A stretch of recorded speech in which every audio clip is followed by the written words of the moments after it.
অনেকদিন আগের কথা। এক গ্রামে রিমা, রিপা ও স্নিগ্ধা নামের তিন বান্ধবী বাস করত।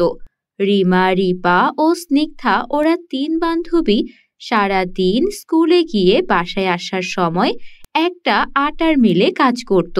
সেখানে ওরা কাজ করে যে টাকা পেত তাই ওদের পরিবারকে দিয়ে সাহায্য করত। কেননা ওরা তিন বান্ধবী ছিল অনেক গরিব, ওদের বাবা মা সবাই দিনমজুর ছিল। রিমা, রিপা ও স্নিগ্ধা ওদের স্বপ্ন ছিল ওরা পড়াশোনা করে অনেক বড় ডাক্তার হবে, আর তাই ওরা মন দিয়ে পড়াশোনা করত।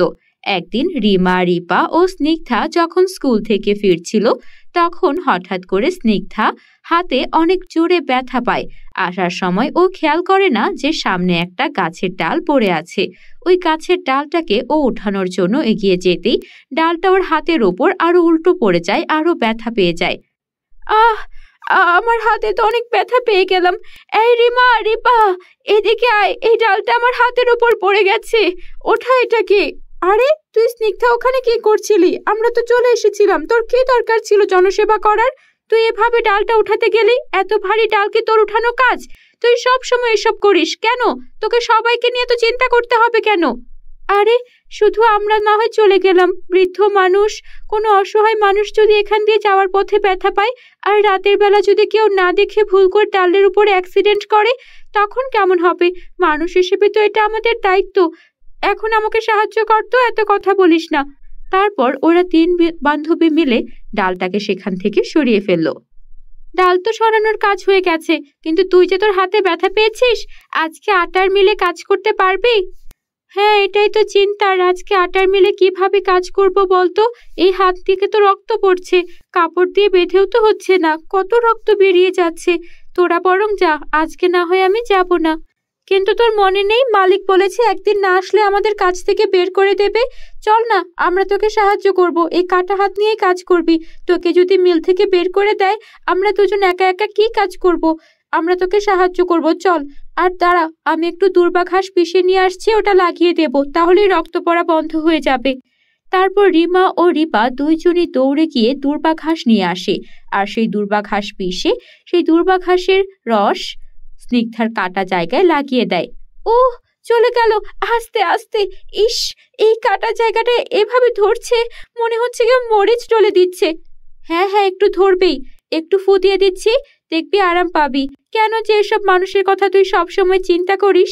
মানুষ কি আমাদের কথা চিন্তা করে? আজকে যদি আটার মিলে তুই না যাস তোকে কাজ থেকে বের করে দেবে। মালিক একবারও ভাববে না যে আমরা গরিব পরিবারের মেয়ে।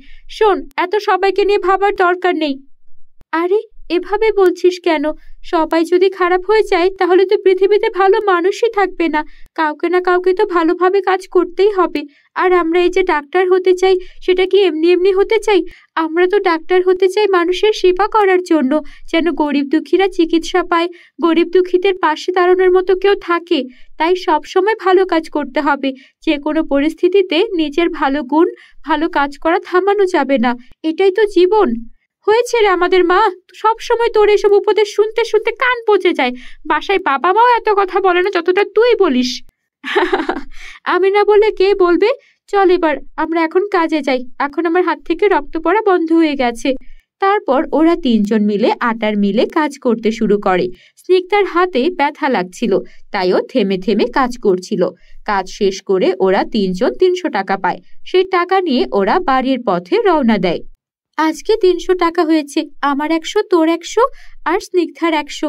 শোন, আমরা কিন্তু এই টাকাটা আজকে বাবা মাকে দেব না, আমরা এই টাকাটা আজকে রেখে দেব। কেন বাবা মাকে দেব না কেন? আরে ওনাদেরকে টাকা দিয়েছি তো, অনেকগুলো টাকা হয়ে গেছে, এই টাকাটা আমরা রাখবো। সামনে হচ্ছে, আমি দেখেছিলাম ওই জঙ্গলের পাড়ে একটা বুড়িমা থাকে, বুড়িমার ছেলে মেয়ে কেউ নেই, বুড়িমাকে কিছু ওষুধপত্র কিনে দিয়ে আসবো, তোরা কি বলিস? হ্যাঁ হ্যাঁ, এটা একদম ঠিক বলেছিস, আমারও কথাটা মনে ছিল না। ঠিক আছে, চল আমরা তাহলে এখনই যাই, ওষুধগুলো কিনে নিয়ে বুড়িমাকে দেখে আসি, আর ওনার জন্য দুধ আর ফলমূলও নিয়ে যাই, হয়ে যাবে 300 টাকাতে। ওরা তিন বান্ধবী মিলে তারপরে ফলমূলের দোকান থেকে ফলমূল নিল, তারপর দুধ কিনলো, আর তারপর ওষুধ কিনে বুড়িমাকে দেখতে গেল। বুড়িমা ঘরে বসে কাশছিলেন। কে কে এসেছিস? তোরা তিন বান্ধবী নাকি এই বুড়িকে দেখতে চলে এসেছিস? তোরা আছিস বলেই এই বুড়িটা এখনো বেঁচে আছে। 2-3 দিন পর পর আমার জন্য বাজার সদাই করে আনিস। আগে তো জঙ্গল থেকে শুকনো খড়ি কাঠ কুড়িয়ে বিক্রি করতে পারতাম, এখন তাও পারি না। তবে আজ আছি, কখন কি হয়ে যায় তার আগে তোদেরকে কিছু দিয়ে যেতে চাই। জানি না এগুলো তোদের কোনো কাজে আসবে কিনা। আমি অনেক বছর আগে জঙ্গল থেকে এই 3টা চাকি কুড়িয়ে পেয়েছিলাম। এই চাকি ঘোরানোর মতো শক্তি আমার হয়নি। বুড়ো মানুষ, চাকিগুলো অনেক শক্ত। তোরা তো আটার মিলে কাজ করিস। এই চাকি 3টা তোরা 3জন নিয়ে যা, বাসায় আটা ভেঙে খেতে পারবি। ও বুড়িমা, এটা তোমার কাছে থাক না, আমাদের দিতে হবে না। আরে, এই চাকি দিয়ে আমার তো কোনো লাভ হবে না। তোদের কখনো কিছু দিতে পারিনি। তোরা 3 বান্ধবী আমার অনেক করেছিস। এগুলো নিলে আমি একটু খুশি হব। দাঁড়াও বুড়িমা, তোমার এই চাকি আমরা ঘোরাতে পারি কিনা আগে দেখি তো। তারপর ওরা 3 বান্ধবী চাকি ঘোরাতে শুরু করে। যখন রিমা চাকিটা ঘোরায়, তখন চাকি থেকে শুধু সোনার মোহর বেরোতে শুরু করে। তারপর রিপা যখন চাকি ঘোরায়, ওর চাকি থেকে শুধু রূপার মুদ্রা বের হতে থাকে। আর এসব দেখে স্নিগ্ধা যখন ওর কাটা হাতটা দিয়েই অনেক কষ্ট করে চাকিটা ঘোরাতে শুরু করে, তখন সেখান থেকে হিরে ঝরে পড়তে থাকে। এ তুমি কি দিচ্ছ আমাদের বুড়িমা? এগুলো তো জাদুর চাকি। সোনা, রূপা আর হিরে বের হচ্ছে এটা দিয়ে। এত জাদুর জিনিস থাকতে তুমি এত বছর কষ্ট করেছো। ও বুড়িমা, তুমি করেছোটা কি? তাই তো দেখছি রে, এগুলো যে জাদুর 3 চাকি। ভালোই হয়েছে আমার মরার আগে তোদেরকে কিছু উপহার দিয়ে যেতে পারলাম। কে বলেছে তুমি মারা যাবে? এবার এই সোনা, রূপা, হিরে বিক্রি করে তোমাকে সবচেয়ে বড় ডাক্তার দেখাবো। তুমি আমাদের সঙ্গে আরো অনেক দিন বাঁচবে বুড়িমা। এভাবেই জাদুর সোনা, রূপো আর হিরে দেওয়া চাকি পেয়ে ওদের জীবন একদম পাল্টে গেল। ওরা 3 বান্ধবী সেই বুড়িমাকে নিয়ে একসঙ্গে থাকতে শুরু করলো আর সুখে শান্তিতে ওদের বাকিটা জীবন কাটাতে থাকলো। বন্ধুরা, আমাদের চ্যানেলে তোমরা নতুন হয়ে থাকলে চ্যানেলটিকে সাবস্ক্রাইব করতে ভুলো না যেন। Bye bye. কুসুমপুর নামের একটা গ্রাম ছিল। সেই গ্রামে সুবল নামের একটা রাখাল ছেলে বাস করত। সুবল প্রতিদিন গরু নিয়ে নদীর পাড়ে গরু চড়াতে চলে যেত। আজকে তো আমি 10টা গরু নিয়ে এসেছি। গরুগুলোকে ভালো করে দেখাশোনা করতে হবে। গতকালকে যে আমার একটা গরু হারিয়ে গেল, ওই গরু খুঁজতে খুঁজতে আমার রাত পার হয়ে গেল। এই গরুগুলো নিয়ে পড়েছি মহা বিপদে।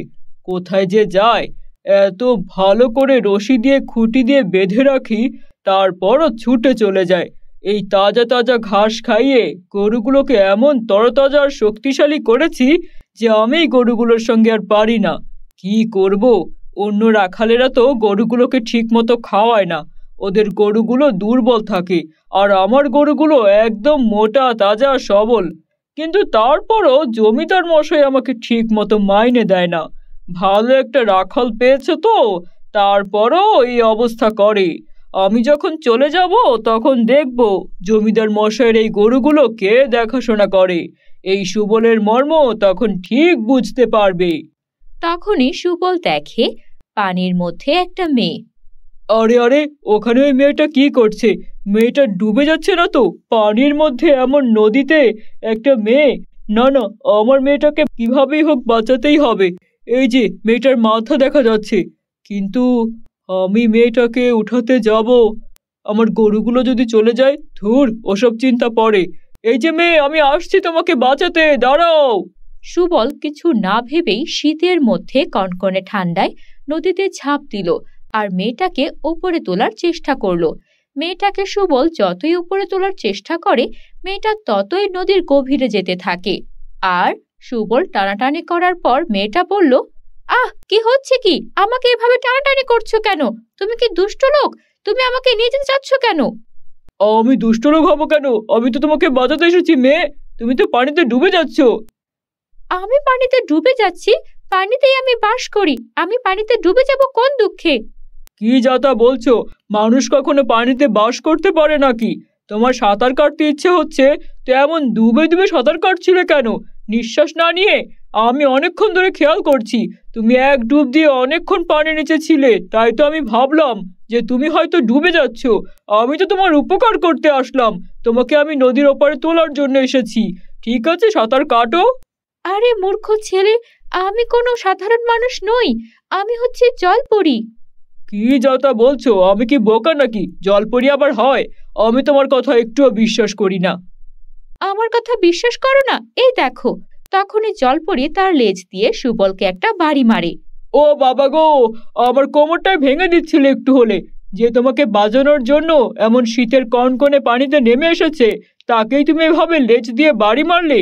অনেক ডেঞ্জারাস মেয়ে তো তুমি, বাপরে বাপ। তুমি তো ভারী মজার মানুষ। ঠিক আছে, আমার নাম হচ্ছে জলপরি সিন্ড্রেলা। তোমার নাম কি? আমার নাম সুবল। সুবল।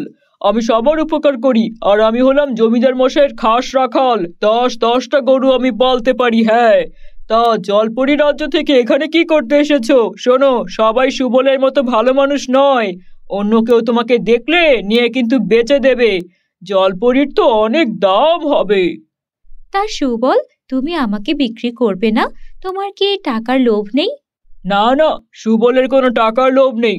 সুবল কোনো ভালো মানুষের ক্ষতি করে না, আর জলপরীরও ক্ষতি করে না। যাও যাও জলপরি, তোমার জলপরি রাজ্যে চলে যাও। তারপর জলপরি সেখান থেকে জলপরি রাজ্যে চলে গেল। কিন্তু জলপরি কিছুতেই সুবলকে ভুলতে পারছিল না।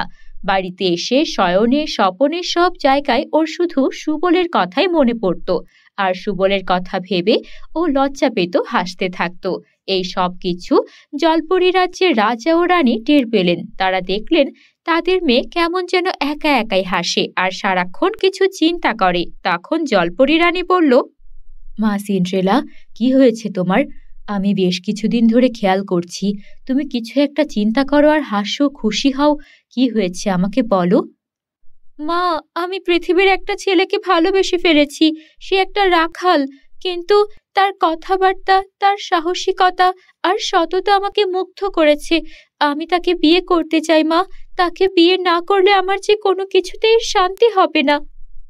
কি বলছো কি? জলপরি হয়ে মানুষকে বিয়ে করবে কি করে? সে জলপরি রাজ্যে এসে থাকতে রাজি হবে না। কে বলতে পারে? আমি তাকে আমার মনের কথা জানাতে চাই, তারপর দেখা যাবে সে কি বলে। পরদিন জলপরি একই সময়ে রাখালের অপেক্ষা করতে লাগলো, আর রাখাল আসা মাত্রই নদী থেকে উঠে এলো জলপরি। ও রাখাল, তোমার সঙ্গে একটা কথা ছিল গো। আমার সঙ্গে কি কথা জলপরি? তুমি আবার পানির ওপরে উঠে এসেছো। আমি তোমাকে না করেছি, কিন্তু কোন দিন জমিদারের লোকজন তোমাকে দেখতে পারবে, আর তোমাকে কিন্তু বন্দি করে নিয়ে যাবে, এই আমি বলে দিলাম। ওসব কথা ছাড়ো রাখাল, আমি তোমাকে ভালোবেসে ফেলেছি। আমি তোমার বউ হতে চাই। তুমি কি আমার প্রস্তাবে রাজি আছো? বলো না। এসব কি বলছো? আমি জলপরীকে কি করে বিয়ে করব? আর তুমি তো শুনেছি জলপরি রাজ্যের রাজকন্যা। রাজকন্যা হয়ে একটা সামান্য রাখালকে বিয়ে করবে? হ্যাঁ, আমি তোমাকে বিয়ে করব। তুমি সামান্য নও, আমার কাছে তুমি অসামান্য। তুমি যদি রাজি হও, আমি তোমাকে আমার জলপরি রাজ্যে নিয়ে যাব। মানুষ কি পানির নিচে থাকতে পারে? আমি একটু সাঁতার কাটতে জানি, এর বেশি কিছু আমি পারি না বাপু। তোমার আমাকে পছন্দ হয়েছে তো? তোমার বাবা মা রাজি হবে না? বাবা মা? আমার তো এই পৃথিবীতে কেউ নেই। আমি শুধু রাখালের কাজ করি, টাকা পাই, খাই দাই, ঘুমাই। তোমার মতো জলপরীকে বিয়ে করতে পারলে তো আমি খুশি হতাম, কিন্তু। কোনো কিন্তু নয়। এই নাও, এটা হচ্ছে আমার জাদুর আংটি। এটা হাতে পরে নাও, তাহলে তুমি আমার মতো পানিতে অনেকক্ষণ থাকতে পারবে। ঠিক আছে, চলো আমার সঙ্গে তাহলে। জলপরি রাখালকে নিয়ে তার জলপরি রাজ্যে চলে গেল, আর তারপর সেখানেই তাদের ধুমধাম করে বিয়ে হয়ে গেল। রাখাল জলপরির সঙ্গে বেশিরভাগ সময় পানির ভেতরেই কাটাতো। সে আর আগের মতো রাখালের কাজটা করতে থাকে না। সে জমিদার বাড়িতে যায় আর বলে, জমিদার বাবু, আমি আসলে আর এই কাজটা করব না। আমি একটা অন্য জায়গায় চলে যাচ্ছি, আপনি অন্য রাখাল রেখে নেবেন। কেন রে? এতদিন আমার এখানে কাজ করে এখন নতুন কাজ কোথায় পেলি? কি ব্যাপার রাখাল, তুমি এরকম বলছো? তুমি এতদিন ধরে আমাদের এখানে কাজ করছো, কোথায় যাবে তুমি? জমিদার গিন্নি, সে কথা আপনাকে অন্যদিন বলবো। এখন আমি যাই, আমার বউ আমার জন্য অপেক্ষা করছে। যে সে বউ নয়, জলপরি বউ। তোমার কি মাথা খারাপ হলো রাখাল? জলপরি বউ মানে? হা হা হা, গিন্নিমা, আপনি ওসব বুঝবেন না। রাখাল সেখান থেকে কাজ ছেড়ে দিয়ে আবারও জলপরি রাজ্যে চলে এলো। এরপর সারা জীবনের মতো জলপরি কন্যার সঙ্গেই সুখে শান্তিতে সংসার করতে লাগলো। বন্ধুরা, আমাদের চ্যানেলে নতুন হয়ে থাকলে চ্যানেলটিকে সাবস্ক্রাইব করতে ভুলো না যেন। Bye bye.